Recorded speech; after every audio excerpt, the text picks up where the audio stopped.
तो दोस्तों आज हो गया 10 नवंबर 2022 यूपी में देश दुनिया की सभी ताज़ा बड़ी खबरें लेकर आए सिर्फ आपके चलिए फटाफट खबर शुरू करते हैं। उससे पहले चैनल को अब तक सब्सक्राइब ना किया हो तो फटाफट चैनल को सब्सक्राइब कर दें, लाइक कर दें, शेयर कर दें ताकि इसी तरह की खबर आप हर रोज देख सकें। चलिए शुरू करते हैं आज की पहली बड़ी खबर। धन शोधन मामले में विशेष अदालत से जमानत मिलने के कुछ घंटे बाद शिवसेना के राज्यसभा सदस्य संजय राउत बुधवार शाम मुंबई की ऑथर रोड जेल से बाहर आए। शाम करीब 5 बजे संजय राउत के वकीलों ने जमानत आदेश ऑथर रोड जेल पहुंचाया और करीब 6:50 पर संजय राउत जेल से बाहर निकले।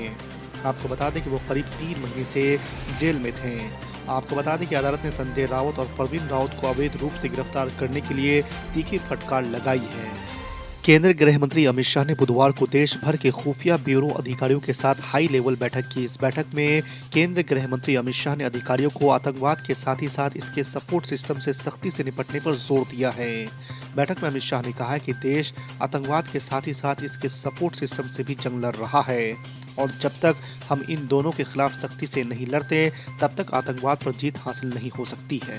पैगंबर मोहम्मद साहब के खिलाफ कथित टिप्पणी को लेकर जेल में बंद बीजेपी के निलंबित विधायक टी राजा सिंह को जमानत मिल गई है। आपको बता दें कि तेलंगाना हाईकोर्ट ने बुधवार को कुछ शर्तों के साथ टी राजा सिंह की रिहाई का आदेश दिया है। हाईकोर्ट ने राजा सिंह को निर्देश दिया है कि वो सोशल मीडिया पर कोई अपमानजनक वीडियो शेयर नहीं कर सकते हैं और रिहाई के बाद मीडिया से भी बात नहीं करेंगे।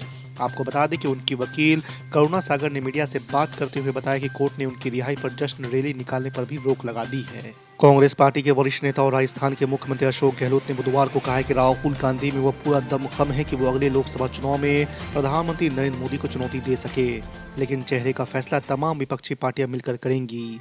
अशोक गहलोत ने यह भी कहा है कि राहुल गांधी हिमाचल प्रदेश और गुजरात विधानसभा चुनाव में प्रचार करे या ना करे, लेकिन वो जिन मुद्दों को लेकर भारत जोड़ो यात्रा पर निकले हैं वो आम जनता से जुड़े हैं और उनका संदेश घर घर तक पहुंच रहा है। न्यायमूर्ति धनंजय वाई चंद्रचूड़ ने भारत के 50वें मुख्य न्यायाधीश के रूप में शपथ ली है। राष्ट्रपति द्रौपदी मुर्मू ने उन्हें राष्ट्रपति भवन में एक समारोह में पद की शपथ दिलाई। शपथ ग्रहण समारोह के बाद मीडिया को दिए अपने पहले बयान में न्यायमूर्ति चंद्रचूड़ ने कहा है कि आम नागरिक की सेवा करना मेरी प्राथमिकता है। उन्होंने रजिस्ट्री और न्यायिक प्रक्रियाओं में सुधार का भी वादा किया। उन्होंने कहा है कि मेरी बातों से ज्यादा मेरा काम बोलेगा। आम आदमी पार्टी दिल्ली विधानसभा चुनाव के तर्ज पर दिल्ली नगर निगम चुनाव में 10 गारंटी लेकर आ रही है। पार्टी निगम चुनाव में दिल्ली वालों के सामने केजरीवाल की 10 गारंटी को लेकर जनता के बीच वोट मांगनी जाएगी। गारंटी और निगम चुनाव की रणनीति को लेकर आप के राष्ट्रीय संयोजक और मुख्यमंत्री अरविंद केजरीवाल ने बुधवार को पार्टी के वरिष्ठ नेताओं के साथ अहम बैठक की। डासना देवी मंदिर के यति नरसिंहानंद सरस्वती की मुश्किलें बढ़ सकती है। गाजियाबाद के एक थाने में नरसिंहानंद के खिलाफ केस दर्ज किया गया है। दरअसल ये मामला प्रधानमंत्री नरेंद्र मोदी पर एक अशोभनीय टिप्पणी से जुड़ा हुआ है, जिसके बाद उन पर यह केस दर्ज किया गया है। पुलिस ने जानकारी दी है कि यति नरसिंहानंद द्वारा प्रधानमंत्री नरेंद्र मोदी और अन्य हस्तियों के खिलाफ अशोभनीय टिप्पणी करने का एक वीडियो वायरल हुआ है, जिसके बाद यति नरसिंहानंद के खिलाफ केस दर्ज किया गया है। समाजवादी पार्टी के नेता आजम खान को मिली 3 साल की सजा के खिलाफ उनकी अपील पर रामपुर सेशन कोर्ट गुरुवार को सुनवाई और फैसला करेगा। आपको बता दें कि सुप्रीम कोर्ट के निर्देश पर 15 नवंबर को तय इस सुनवाई को 10 नवंबर को करने और उसी दिन फैसला सुनाने को कहा गया है। सेशन कोर्ट में आजम खान के पक्ष में फैसला होता है तो अधिक से अधिक ये हो सकता है कि उनकी सजा पर रोक लगा दी जाए।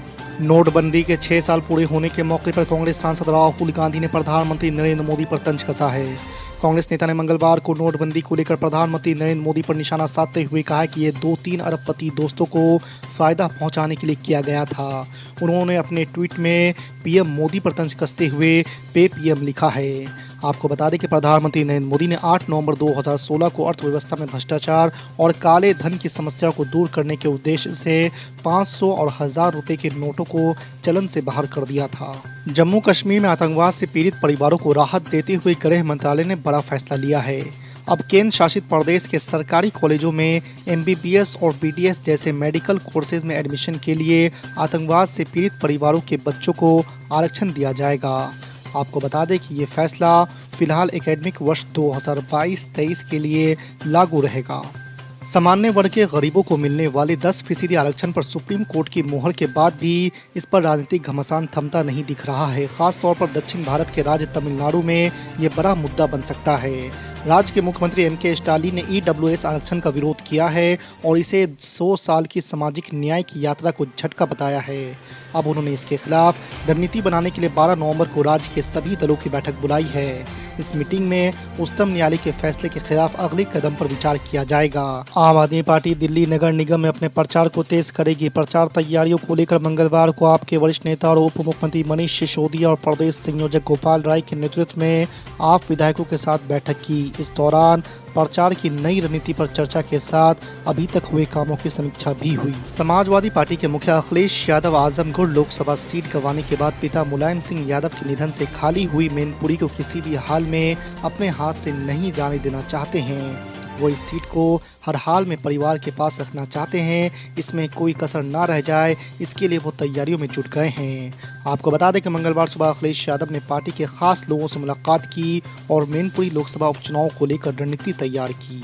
बिहार में विधायकों, पूर्व विधायकों, विधान पार्षदों और पूर्व विधान पार्षदों को मिलने वाले वेतन भत्ता और पेंशन आदि की सुविधा में बढ़ोतरी की गई है। मुख्यमंत्री नीतीश कुमार की अध्यक्षता में मंगलवार को हुई राज्य कैबिनेट की बैठक में इससे संबंधित प्रस्ताव को मंजूरी दे दी गई है। मिली जानकारी के अनुसार वृद्धि होने के बाद विधायकों और विधान पार्षदों को कुल मिलाकर करीब 25,000 रुपये महीने का फायदा होगा। आपको बता दें कि विधायकों को सालाना 4 लाख का रेलवे कूपन मिलेगा। साथ ही वाहन खरीदने के लिए 25 लाख तक का लोन भी इन्हें दिया जाएगा। असदुद्दीन ओवैसी बिहार के डिप्टी सीएम तेजस्वी यादव के लिए हमेशा का सिर दर्द बन गए हैं। असदुद्दीन ओवैसी की पार्टी एमआईएम का प्रभाव पहले बिहार के सीमांचल क्षेत्र तक ही सीमित थी, मगर अब उसने अन्य इलाकों में भी अपनी जड़ें जमाना शुरू कर दिया है। इससे राष्ट्रीय जनता दल की चिंता बढ़ गई है। आपको बता दें कि हाल ही में गोपालगंज में हुए उपचुनाव में एमआईएम के कैंडिडेट ने 12,000 से ज़्यादा वोट हासिल किए, जबकि आरजेडी की हार का अंतर 1800 से भी कम रहा। उत्तर प्रदेश की गोला गोकर्णनाथ सीट पर भारतीय जनता पार्टी के उम्मीदवार अमन गिरी की जीत के बाद किसान नेता राकेश टिकैत ने भारतीय जनता पार्टी पर हमला बोला है। बिना भारतीय जनता पार्टी का नाम लिए हुए राकेश टिकैत ने कहा कि चुनाव आयोग से लेकर कोर्ट कचहरी तक उन्हीं के हैं। बीजेपी को जनता वोट नहीं दे रही है, लेकिन फिर भी जीत उनकी ही हो रही है। आपको बता दें कि प्रयागराज पहुंचे राकेश टिकैत से जब पूछा गया कि उपचुनाव में बीजेपी की जीत हुई, तो उन्होंने कहा कि जब बेईमानी होती है तो कोई असर नहीं पड़ता। लखीमपुर खीरी में किसानों को कार से कुचलने के आरोपी आशीष मिश्रा की बेल का यूपी सरकार ने सुप्रीम कोर्ट में विरोध किया है। राज्य सरकार ने अदालत में लखीमपुर खीरी में हुई हिंसा को गंभीर अपराध करार दिया है। सरकार की ओर से अदालत में कहा गया है कि जब तक इस मामले में ट्रायल पूरा नहीं होता, तब तक आशीष मिश्रा को बेल पर जेल से रिहा न किया जाए। आपको बता दें कि आशीष मिश्रा केंद्रीय गृह राज्य मंत्री अजय मिश्रा टेनी के बेटे हैं। आर्थिक रूप से कमजोर वर्ग के लोगों को मिलने वाले ईडब्ल्यूएस कोटे पर सुप्रीम कोर्ट ने अहम फैसला सुनाया है। अदालत ने इस 10% आरक्षण को वैध करार दिया है।